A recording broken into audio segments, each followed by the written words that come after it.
Hello children. तो आज देखिए वही नाउन को कंटिन्यू रखते हुए उसके सेवेंथ रूल को पढ़ते हैं। कुछ नाउन हम बोलचाल की भाषा में कुछ गलत बोल जाते हैं, बिल्कुल गलत बोल जाते हैं। वैसा होना नहीं चाहिए, लिखने में तो कम से कम ऐसा नहीं होना चाहिए। जैसे मान लीजिए कजन ब्रदर हम कहते हैं, चचेरा भाई, या कजन सिस्टर कहते हैं।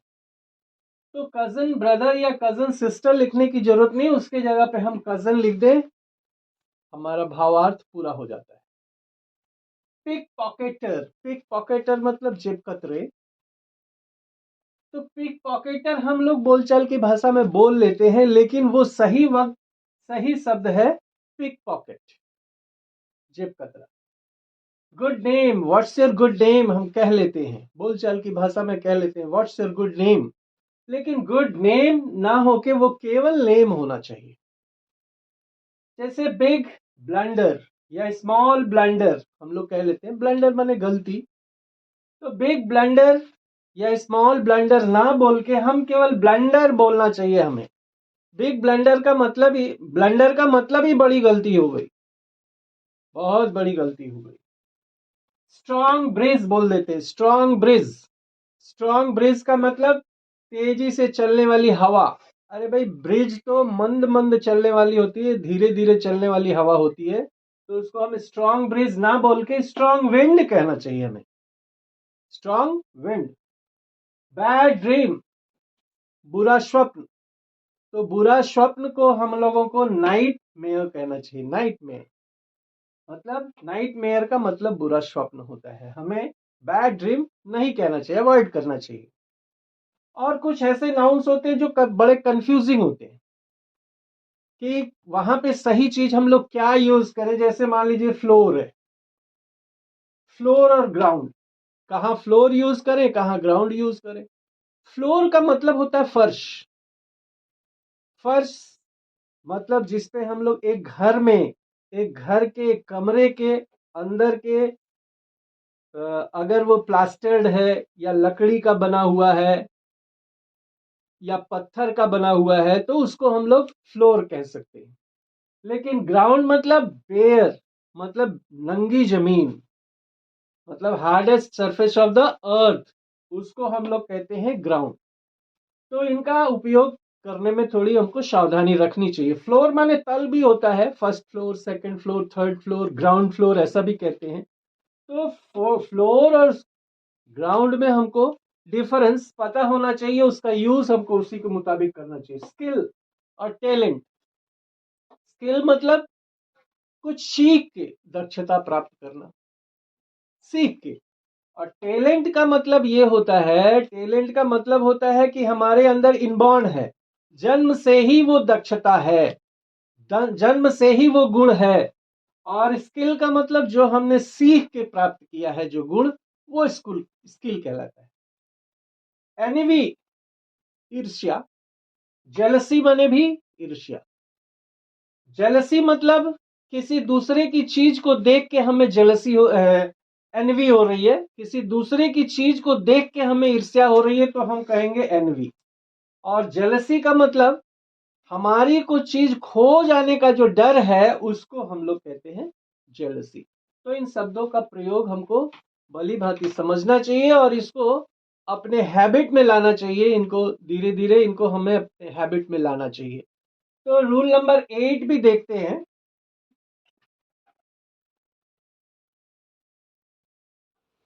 तो रूल 8 देखिए, कुछ नाउन जो अर्थ में तो प्लूरल होते हैं लेकिन इनके पूर्व कोई डेफिनेट न्यूमरल एडजेक्टिव आ जाए। डेफिनेट न्यूमरल एडजेक्टिव मतलब निश्चित सांख्यिकी विशेषण, संख्या बताने वाला कोई निश्चित विशेषण आ जाए तो उन नाउनों को हम प्लूरलाइज नहीं करते हैं, मतलब उसको प्लूरल नहीं बनाते हैं। जैसे मान लीजिए पेयर है, पेयर का मतलब जोड़ा होता है, तो इसको इसके पहले अगर कोई नंबर आ जाए तो इसको हम पेयर्स नहीं लिखेंगे।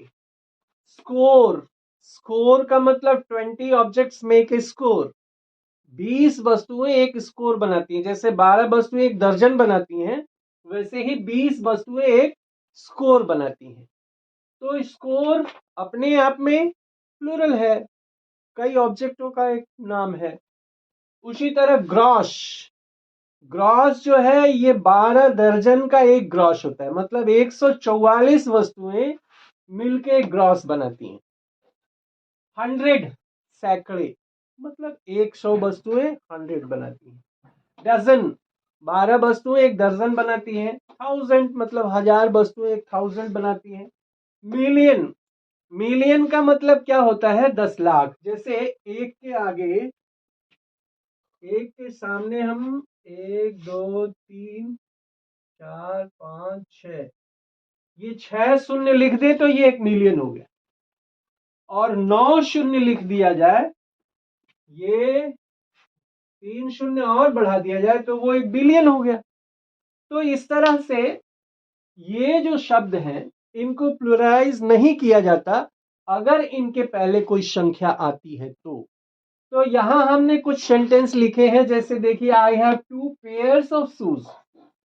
2 पेयर्स ऑफ शूज, ये 2 डेफिनेट न्यूमरल एडजेक्टिव है।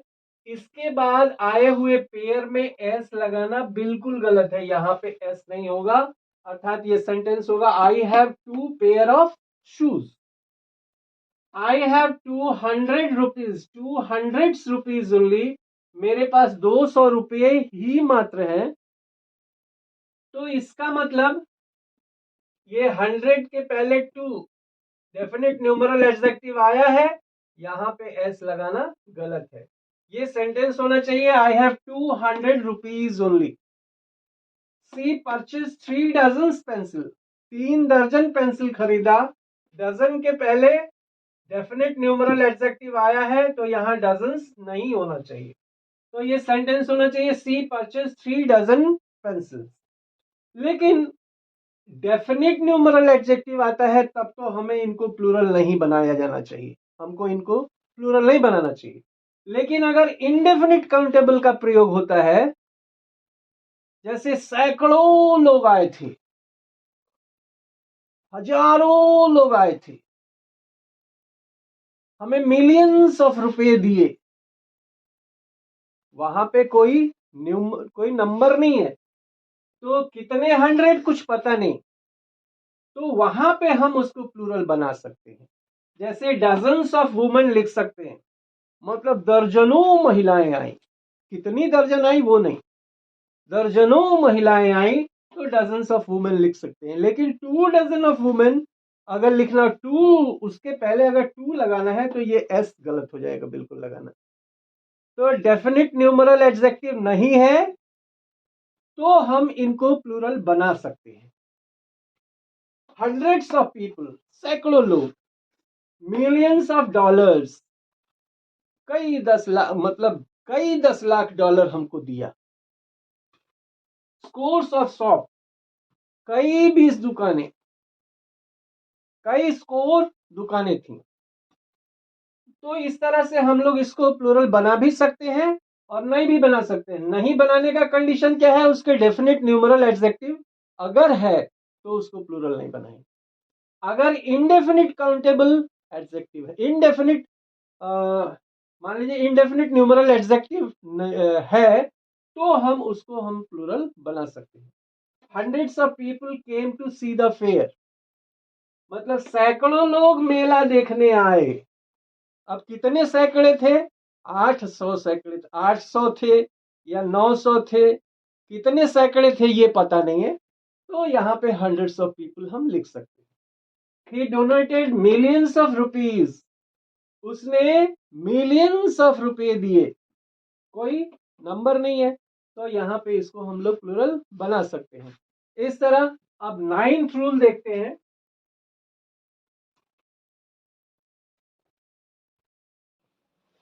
रूल 9 हमको ये बताता है कि एक नाउन के बाद फिर कोई प्रीपोजिशन आ जाए, नाउन के बाद प्रीपोजिशन आ जाए, फिर उसके बाद वही नाउन रिपीट हो।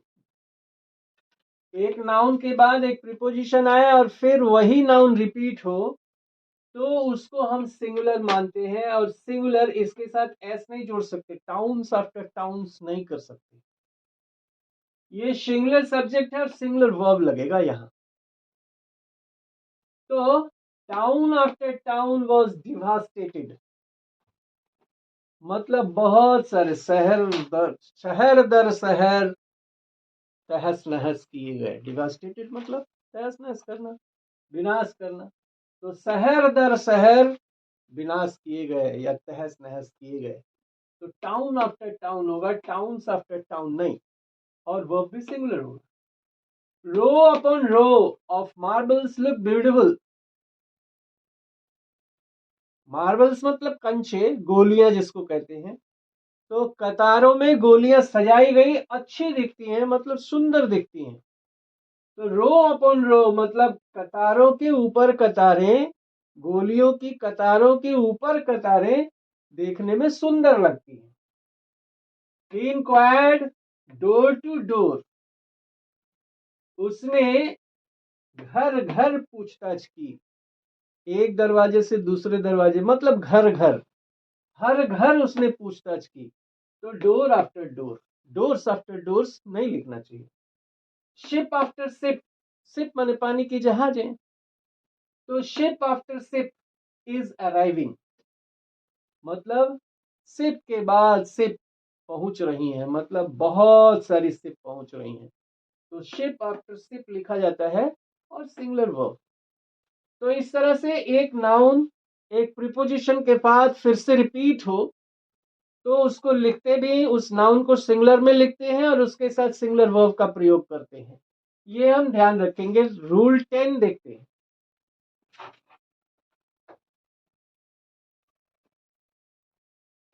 तो रूल 10 देखते हैं, कॉमन जेंडर नाउन्स।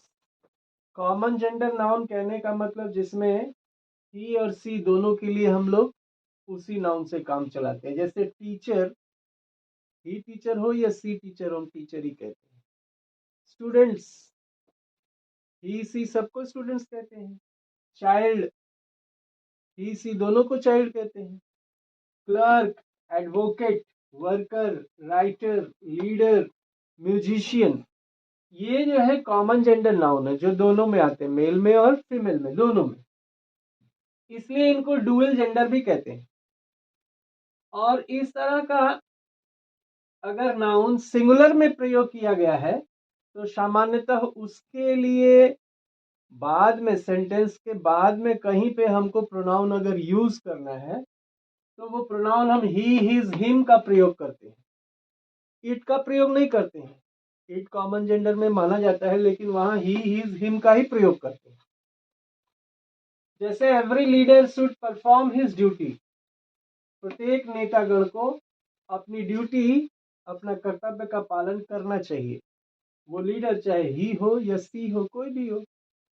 तो इस लीडर के लिए हमको यहाँ पे प्रोनाउन लगाने की जरूरत पड़ी, तो हमने हिज लगाया, हर नहीं लगाएंगे। Every teacher should perform his duty sincerely, प्रत्येक शिक्षक को अपने कर्तव्यों का पालन ईमानदारी पूर्वक करना चाहिए।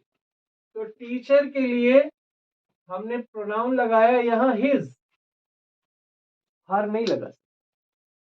लगाते हैं स्पेशल केस में, जब मैटर लीगल हो तो हम लोग हिज या हर से चीज को क्लियरिफाई कर देते हैं। जैसे मान लो टीचर का ही कोई केस लीगली है, तो वहां पे हम अगर मेल टीचर है तो हिज और फीमेल टीचर है तो हर लिख देते हैं।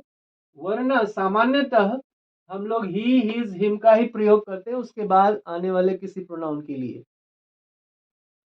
तो ये 10 रूल हो गए।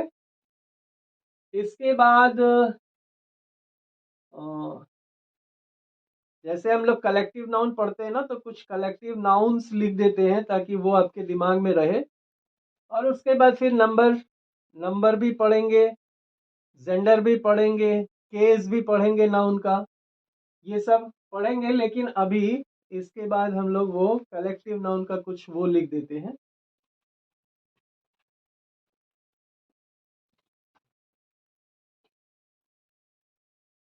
तो कलेक्टिव नाउन में हम लोग ग्रुप को डिनोट करने वाले वर्ड्स लिखते हैं। यहाँ पे कुछ हमने लिख रखा है। जैसे बैंड ऑफ म्यूजिशियन, म्यूजिशियन के दलों को, म्यूजिशियन के ग्रुप को हम लोग ए बैंड ऑफ म्यूजिशियन लिखते हैं। ये जो वर्ड है ये दर्शाता है उनके ग्रुप को। किसके ग्रुप को? म्यूजिशियन के। ए बोर्ड ऑफ डायरेक्टर्स, डायरेक्टर के ग्रुप को बोर्ड ऑफ डायरेक्टर्स कहते हैं। ए बेवी ऑफ गर्ल्स, वुमेन और ऑफिसर्स, गर्ल्स के ग्रुप, वुमेन के ग्रुप या ऑफिसर्स के ग्रुप को बेवी कहते हैं। ए बंच ऑफ ग्रेप्स, मतलब अंगूर का गुच्छा या चाबियों का गुच्छा। ए बंच ऑफ कीज भी कहते हैं, बंच ऑफ ग्रेप्स भी कहते हैं। ए बंडल ऑफ स्टिक्स, स्टिक्स के ग्रुप को, एक साथ बहुत सारे स्टिक्स हैं तो बंडल ऑफ स्टिक्स कहते हैं, या बंडल ऑफ हे भी कह सकते हैं, मतलब पुआल या घास का बंडल। ए कारवा ऑफ मर्चेंट्स और travellers, A carbon of merchants और ट्रेवलर्स, व्यापारियों के, यात्रियों के ग्रुप को हम लोग कारवा कहते हैं। ए चेन ऑफ माउंटेन्स या ए रेंज ऑफ माउंटेन्स या हिल्स, कुछ भी हो सकता है। तो माउंटेन्स या हिल्स के ग्रुप को हम लोग चेन या रेंज कहते हैं। लगातार ग्रुप्स हैं, लगातार हिल्स हैं, लगातार माउंटेन्स हैं, तो उनको चेन ऑफ माउंटेन्स कह सकते हैं। ए कॉयर ऑफ सिंगर्स, जो गीत गाते हैं उनके ग्रुप को हम लोग कॉयर कहते हैं। ए रेटिन्यू ऑफ सर्वेंट्स और अटेंडेंट्स, मतलब सेवक वृंदों का ग्रुप जो है उनको हम लोग रेटिन्यू कहते हैं। रेटिन्यू, इस वर्ड से, इस वर्ड से, इस वर्ड से, इस वर्ड से, ये सारे वर्ड हमको भिन्न भिन्न चीजों के ग्रुप बताते हैं।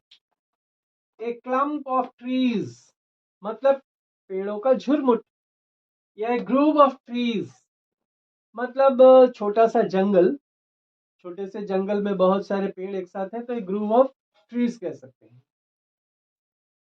ए कोड ऑफ लॉज, लॉज बहुत सारे नियमों का एक जगह संग्रह, उसको हम लोग कहते हैं कोड ऑफ लॉज। एक क्लस्टर ऑफ स्टार्स, एक कंस्टिलेशन ऑफ स्टार्स, या एक गैलेक्सी ऑफ स्टार्स, ये स्टार के ग्रुप को अलग अलग नाम दिया गया है। A company of soldiers, a regiment of soldiers, a army, an army of soldiers, ऐसे कहा जा सकता है। तो सोल्जर्स के जो ग्रुप होते हैं उसको कंपनी, रेजिमेंट या आर्मी कहा जाता है। शिप और कार, शिप मतलब पानी की जहाज, कार्स मतलब जो ये चीजें हैं जो एस्कॉर्ट्स में चलती हैं उसको हम लोग कहते हैं कॉन्वॉय ऑफ शिप्स या a convoy of cars. A course of lectures, a series of lectures, दोनों का मतलब श्रृंखला से ही है, श्रृंखला। ए क्रू ऑफ सेलर्स, नाविकों का झुंड, उसको क्रू कहते हैं। ए क्राउड ऑफ पीपल या ए मॉब ऑफ पीपल, लोगों की भीड़। ए कैरिकुलम ऑफ स्टडीज, मतलब अध्ययन करने का पाठ्यक्रम। ए फ्लाइट ऑफ स्टेप्स, सीढ़ियों की, सीढ़ियां, उसको हम लोग कहते हैं flight of steps. A fleet of ships, ship के ग्रुप को फ्लीट भी कहा जाता है। A fleet of motor cars भी हो सकता है। A flock of geese, a flock of ship, a flock of birds भी हो सकता है। A gang of robbers, a garland of flowers, a bunch of flowers, a bucket of flowers. Garland मतलब अगर माला में है कुछ फूल तो उस ग्रुप को गार्लैंड ऑफ फ्लावर्स कहते हैं। बंच गुच्छे में, और बकेट माने गुलदस्ता, फूलों का गुलदस्ता। ए हिप ऑफ रूइंस, अवशेषों का ढेर, रेत का ढेर या पत्थरों का ढेर। तो ए हिप ऑफ रूइंस, अवशेषों का ढेर। ए हिप ऑफ सैंड मतलब रेत का ढेर। ए हिप ऑफ स्टोन्स मतलब पत्थरों का ढेर। तो इस तरह से ग्रुप को डिनोट करने वाले बहुत सारे वर्ड हैं, यहाँ हमने कुछ लिख रखे हैं। कुछ अरे इतना पहले तैयार कीजिए, फिर जगह जगह पे और कुछ बताते रहेंगे। आज के लिए इतना ही। तो वीडियो को लाइक कीजिए, शेयर कीजिए और कमेंट कीजिए।